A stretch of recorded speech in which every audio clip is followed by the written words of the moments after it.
बंजर का दिन जा रही आए, बंजर खेती हमें काय दिन जा रही, इन लोगों का सड़क किनारे उधर दिन जा रही, इन्हें सड़क किनारे दिन जा रही, लेकिन हमारे गरीब आदमी का बंजर खेती काय दिन जा रही। भाई चले गए छोट, हमारी बड़ी बहनें चली गए, सिर्फ हमारी छोटी बहनें, छोट भाई और सिर्फ हमारे बीमार पिता बच्चे हैं, बस और कोई नहीं है। सर जो दिया जाए वो उनकी तरफ से है, जो हमको मतलब अब तो हमारे बच्चे ना कोई वापस तो आएगा नहीं, जो उनकी इच्छा चाहे जो वो देना चाहे वो हमें दे सकते हैं, लेकिन मेरे बालक नहीं दे सकते सर। नहीं मिली, बाद में नहीं मिली ना। तो क्या करेगा, 35-40 आदमी है तो क्या करेगा आदमी। हमने बच्चों को भी जिंदा ले गए, उनके वाइफ को भी ले गए ज़्यादा, उनके वाइफ को भी जिंदा ले गया, टांग के ले गया था। अब आना ऑक्सीजन था ना, कुछ था ना, डॉक्टर था ना, नर्स था, कोई नहीं था, केवल एक नर्स थी बस।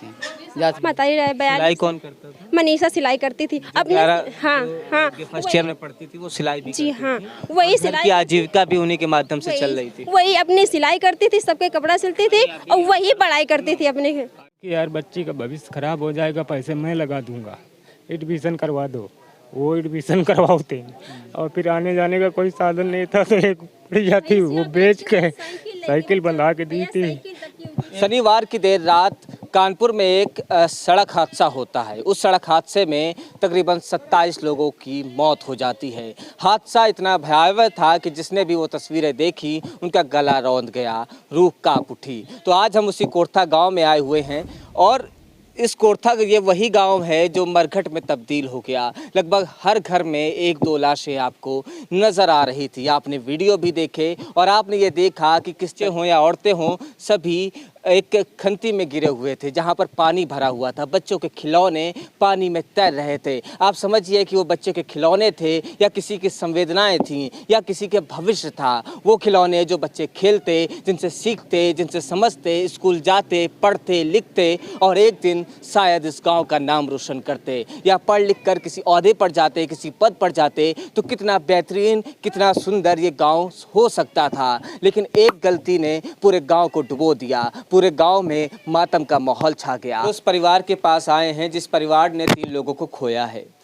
इन्होंने अपनी भाभी को खोया है, देवरानी थी आपकी, देवरानी को खोया है और 2 छोटे बच्चे भी इस हादसे का शिकार हुए हैं। एक की उम्र 7 साल थी तो दूसरे की उम्र 5 साल के आसपास बताई जा रही है। आप इस चीज़ से समझिए कि एक 7 साल की बच्ची और 5 साल का एक बालक इस हादसे में ख़त्म हो गया। मतलब कि वारिस जिसे आप कहते हैं वंश, और वंश पूरी तरीके से यहाँ पर ख़त्म हुआ है। सड़क हादसे में गलतियाँ हुई हैं। ये बताया जा रहा है कि जो ट्रैक्टर जो चला रहे थे वो नशे की हालत में थे। तो इस परिवार से हम बात करते हैं। आपका क्या नाम है चाची? मेरा नाम रेखा देवी। रेखा नाम है। आपकी देवरानी विनीता जी अब हमारे बीच नहीं रही और बहुत दुखों का पहाड़ आपके ऊपर टूटा है जो कि कम नहीं हो सकता है ना, जिंदगी भर कम नहीं हो सकता है। सरकार की तरफ से जो आपको आर्थिक मदद दी जा रही है उससे क्या कुछ भरपाई संभव है? सर जो दिया जाए वो उनकी तरफ से है, जो हमको मतलब अब तो हमारे बच्चे ना कोई वापस तो आएगा नहीं, जो उनकी इच्छा चाहे जो वो देना चाहे वो हमें दे सकते हैं, लेकिन मेरे बालक नहीं दे सकते सर। जो उनके किस्मत में होगा वो होगा, लेकिन हम बंजन का दुख कभी कम नहीं होगा सर। जो जिंदगी से चला गया उसको तो वो वापस नहीं दे सकते। जो इनकी इच्छा है कि हम इनको दे वो दे सकते हैं, हमको कोई इतराज नहीं। एक इच्छा क्या ये है कि जो दोषी हैं इसमें, जो ट्रैक्टर चालक था, क्या उस पर भी कार्रवाई होनी चाहिए? कार्रवाई बिल्कुल कार्रवाई होनी चाहिए सर, उसको कार्रवाई होनी चाहिए, क्योंकि उनके घर के मरने चाहिए, हमारे घर के ही क्यों मरे हैं? उनकी माँ गई और वो गायब क्यों हो गए सर? अगर टाली पलटी थी, शोर मचाते, गाँव में किसी को फोन करते, 7-8 किलोमीटर हम लोग यहाँ से गए तब ट्रैक्टर टाली को निकलाया। उनको फोन करना चाहिए था कि गलती हुई, टाली पलट गई, आओ सब लोग बचाओ। उन्होंने अपने को निकाल कर भाग लिया। इनकी वो गलती है। उनको सर ऐसी कार्रवाई होनी चाहिए कि जिस मेरी हालत है ऐसी हालत उनकी होनी चाहिए। इतना दारू पिया था सर कि उसको गाड़ी चलाने का भी होश नहीं था। तो ये रिक्वेस्ट है कि दारू नहीं बिकनी चाहिए, शराब, गांजा ये सब बंद होना चाहिए, नहीं तो आज हमारे साथ हुआ कल दूसरे के साथ भी ऐसा होगा। समझिए इस हादसे की अगर प्रमुख वजह कुछ बनती नजर आ रही है तो वो है शराब। अगर उस ड्राइवर ने शराब न पी होती तो शायद ये सड़क हादसा ना होता और एक ही गांव से 26 लोगों की मौतें ना हुई होती। आप एक बार सोच कर देखिए कि एक गांव है जहां पे खुशहाली का माहौल था और एक बच्चे का मुंडन संस्कार था जहां पर खुशियां मनाई जा रही थी और वो खुशियां कब मातम में बदल गई पता ही नहीं चला। पूरे गाँव में मातम का माहौल है और ये गाँव मरघट के रूप में तैयार हो गया। हर घर के सामने आपको एक लाश नजर आ रही थी, एक मौत नजर आ रही थी। ये केवल एक मौत नहीं थी बल्कि संवेदनाएं थी, वेदनाएं थी, वो वेदनाएं थी जो कि इन लोगों के ऊपर गुजरी है। किसी का भविष्य चला गया है तो किसी का बेटा चला गया है, किसी की माँ चली गई है, किसी ने अपनी बहन को खोया है। इन संवेदनाओं को समझने का प्रयास कीजिए कि जब एक भाई अपनी बहन को खोता है तो उस पर क्या बीतती होगी। जब रक्षाबंधन का त्यौहार आएगा और वो बहन उसे उस त्यौहार पर नहीं मिलेगी तब उसकी क्या हालत होगी, आप एक बार सोच कर देखिएगा। इसके साथ ये भी देखिएगा कि जब एक माँ जब रो रही है, एक बेटी ने अपनी माँ को खोया है, जब वो किसी त्यौहार पे देखेगी कि उसकी माँ नहीं है उसके सामने तो किस तरह के हालात पैदा होंगे। उस गांव में हम खड़े हैं, हमारे आंखों में भी आंसू आ रहे हैं। हमें समझ नहीं आ रहा है कि हम आप तक ये खबर कैसे बताएं, कैसे आप तक आगे पहुंचें। इस गांव पर जब आते हैं तो गला अपने आप रूंध जाता है। सरकार की तरफ से कुछ मदद दी जा रही है, सरकार की तरफ से ये कहा जा रहा है कि हम आपको मुआवजा दे रहे हैं। क्या एक जान की कीमत 2 लाख रुपए हो सकती है? मुझे नहीं लगता है कि 2 लाख रुपए किसी एक जान की कीमत लगाई जा सकती है। कभी नहीं सर, कभी नहीं हो सकती है। अगर 50 लाख दे वो भी कम होगा। एक जान के बदले जो वो करना चाहते हैं, अगर 2 लाख दे रहे हैं तो वो कुछ भी नहीं है। सर मेरा बच्चा मुझे वापस कर दें और मुझे पैसा कौड़ी कुछ भी नहीं चाहिए, ये मेरी रिक्वेस्ट है। लेकिन बदनाम मत करें कि लोग पैसों के लिए अपने बच्चे को खो दिया। बदनाम मत करें सर, जिसके मतलब टूटे फाटे हैं तो उनको बदनाम कर रहे हैं। अरे ये अस्पताल चले गए पैसों के खींचने। सर पैसा प्यारा होता है कि बच्चा प्यारा होता है? बच्चा प्यारा होता है। हादसा हुआ, हादसे को टाला नहीं जा सकता है ये, लेकिन उसको रोका जा सकता है। और रोकने की व्यवस्था किसकी होती है? हमारी सरकारों की होती है, हमारे उन माननीय विधायकों की होती है जिन्हें जनता चुनकर भेजती है, ताकि कानून व्यवस्था अगर बेहतर रहे तो शायद हादसे टाले जा सकते हैं। लेकिन अमूमन ऐसा हो नहीं रहा है। ग्रामीण क्षेत्रों में हम देखते हैं, चाहे उत्तर प्रदेश की बात करें या अन्य राज्यों की बात करें, जब हम ग्रामीण क्षेत्रों में जाते हैं तो हमें नजर आती है यहाँ पे जो संसाधन है वो है ट्रैक्टर, और ट्रैक्टर ट्रॉली के साथ साथ लोडर वगैरह की व्यवस्था लोग करते हैं। मुंडन संस्कार हो या कुछ भी हो, उसमें लोग इसी तरीके के संसाधनों का प्रयोग करते हैं। अब सवाल ये पैदा होता है कि इन संसाधनों का प्रयोग आप माल ढोने में कर सकते हैं, लेकिन इंसान को नहीं ढो सकते हैं उसमें। लेकिन ऐसा नहीं होता है। आप कभी भी कहीं पे भी निकल जाइए तो आपको नजर आएगा किसी मुंडन संस्कार या छोटे मोटे कार्यक्रमों में लोग ट्रॉली का इस्तेमाल करते हैं, लोडर गाड़ी का इस्तेमाल करते हैं और भर के ले जाते हैं। और इसके साथ साथ आप ये समझिए कि उस ट्रैक्टर चालक ने दारू पी, और दारू अगर शायद न पी होती तो यह हादसा टाला जा सकता था। अब सरकार पर प्रश्न आता है कि सरकार इस पर कार्रवाई क्यों नहीं करती है। जब उत्तर प्रदेश में जब इस तरह की घटना होती है, प्रधानमंत्री नरेंद्र मोदी भी ट्वीट करते हैं। इसके अलावा सड़क परिवहन मंत्री नितिन गडकरी का भी ट्वीट आता है और वो कहते हैं कि इस गाड़ी का जो इस्तेमाल है वो माल ढोने में किया जाना चाहिए। तो मेरा सवाल नितिन गडकरी जी से भी है और इसके अलावा देश के प्रधानमंत्री और उत्तर प्रदेश के योगी आदित्यनाथ जी से भी है कि अभी तक आप कहाँ सो रहे थे, अभी तक आप कहाँ थे जब इतना बड़ा हादसा हो गया। उसके बाद आप गाँव-गाँव में मुनादी करा रहे हैं, तब आप लोगों को जागरूक करने का प्रयास कर रहे हैं। जब हमने 26 जानें खो दी हैं, 26 परिवारों को हमने खत्म कर दिया है, तब आप सोकर जग रहे हैं। और जो आप मदद कर रहे हैं, क्या ये मदद वास्तव में सही है, उचित है? ये एक सवाल बनता है। इसीलिए हम गोरखपुर से चलकर आज कोरथा गांव में आए हैं और कारण यही रहा है क्योंकि हम ये जानना चाहते थे कि इस परिवार में क्या गुजरी है, इस गांव में क्या गुजरी है, ये मरघट कैसे बना और इसके पीछे की वजह क्या रही। इन हालातों को बदला भी जा सकता था। ट्रैक्टर जब पलटा था जब हम गए थे बच्चे को लेने तो वहाँ बच्चे दोनों जिंदा, मेरे बच्चे दोनों जिंदा थे। मैंने मोटरसाइकिल में उनको अपने साथ लेके आई, अस्पताल ले गई।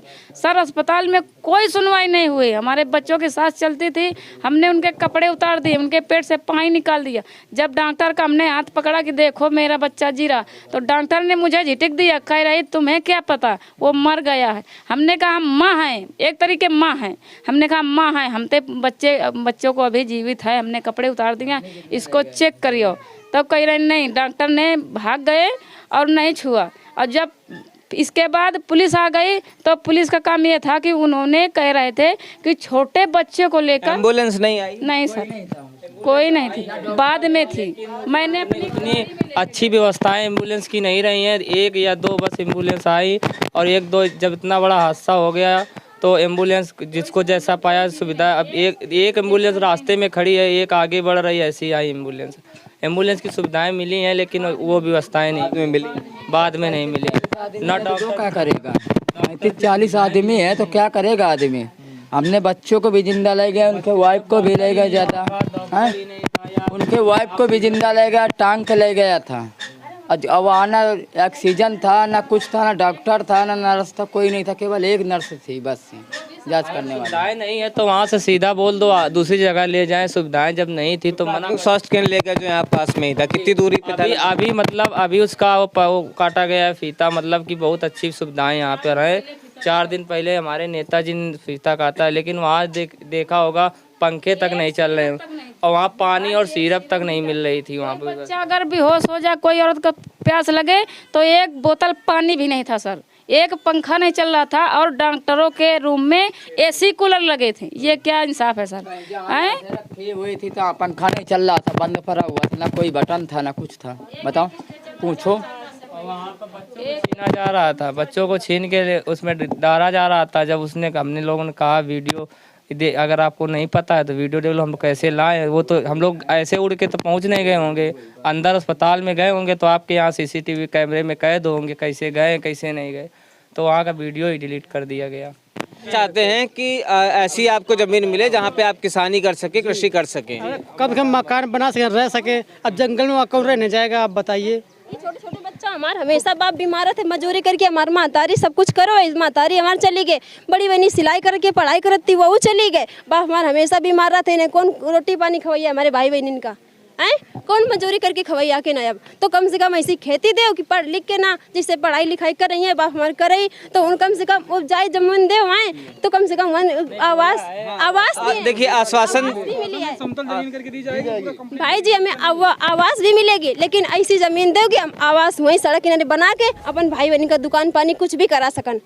कम से कम रोटी तो खाइए, जौन पैसा दे रही सरकार हम वहीं अपन लगा देवे, वही हमारे भाई बहनी बाप जौन करिए धंधा पानी करके ना, कम से कम रोटी तो कुछ भी कर ले। अभी कौन कौन बच्चा है परिवार में आपके? कौन? हमारे 5 परिवार में बच्ची है, एक बिटिया है और ये भाई है। बस ये भी उस यही। दिन थे वहाँ ट्रॉली में? नहीं, घर पे थे? हाँ तो आपके घर से कौन कौन? इनकी माता जी चली गई और हमारे मतलब चाची चली गई और हमारे चाची के लड़का चले गए। लड़का क्या उम्र रही होगी? 7 साल लिखी गई है। हाँ, और हमारी बहनी 18 साल की उम्र, फर्स्ट ईयर में पढ़ रही थी। 18 नहीं निकली है आधार में, 16वां पूर्ण करके 17वां में। ठीक है, 17वें साल की हमारी बहनी रहा है, वो फर्स्ट ईयर में पढ़ती रहे, और भाई हमारा 11 साल का, मातारी रहे 42। सिलाई कौन करता था? मनीषा सिलाई करती थी अपने।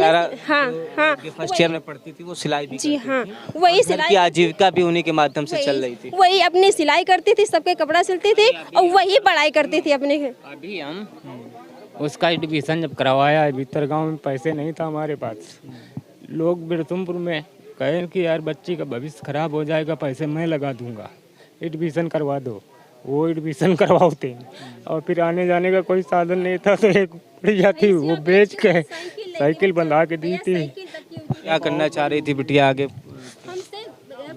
हमसे हमेशा फ़ोन करके यही कहती थी, दीदी हम काय के फार्म डाल दें, तो हम यही कहते थे बिटिया नर्स के डाल दे, पढ़ाई लिखाई में बहुत अच्छी रहा है, हमेशा कोई से बोलता चलना नहीं, अपनी रास्ता जाना अपनी आना, तो हम कही बिटिया नर्स के डाल दो, मास्टरी के डाल दो, मनीषा मास्टरी के डाल दो।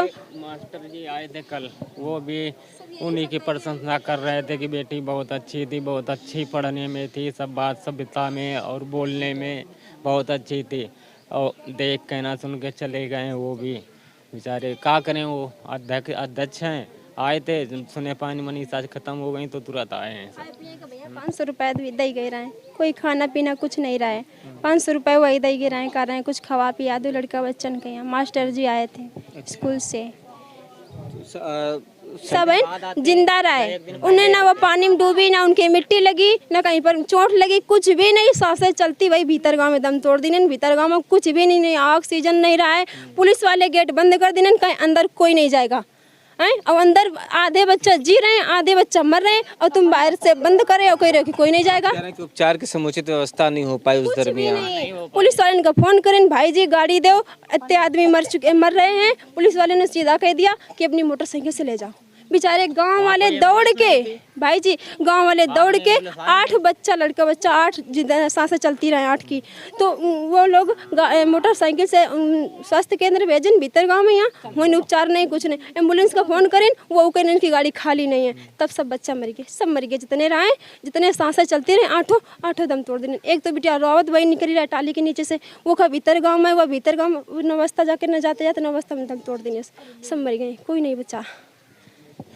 भैया से जब बात होती है तो भैया बता रहे हैं कि प्राथमिक स्वास्थ्य केंद्र में जब ले जाया जाता है तो वहाँ पे अवस्थाएं थी, वहाँ पर व्यवस्था नहीं थी, वहाँ पे ना कोई डॉक्टर थे, ना कोई व्यवस्था थी। बता रहे हैं 4 दिन पहले माननीय जी आए थे और फीता काट कर चले गए थे। क्या नेताओं का काम केवल इतना सा रह गया है कि वो फीता काटे और उसके बाद व्यवस्थाएं ना देखें? मुझे नहीं लगता है कि नेताओं का काम इतना है। जनता जब उन्हें वोट देकर चुनती है तो उसके साथ साथ उनकी जिम्मेदारी भी बनती है कि वो अपने आसपास की व्यवस्थाओं को देखें। अभी हम देख रहे थे कि कुछ माननीय सांसद यहाँ पर आए हैं, गाँव में आए हैं और लोगों को चके बांट गए हैं। क्या आर्थिक मदद से चीज़ें बदल सकती हैं? ये एक सवाल है जिसका जवाब आप जरूर ढूंढिएगा। नमस्कार, मैं जितेश सिंह चौहान और आप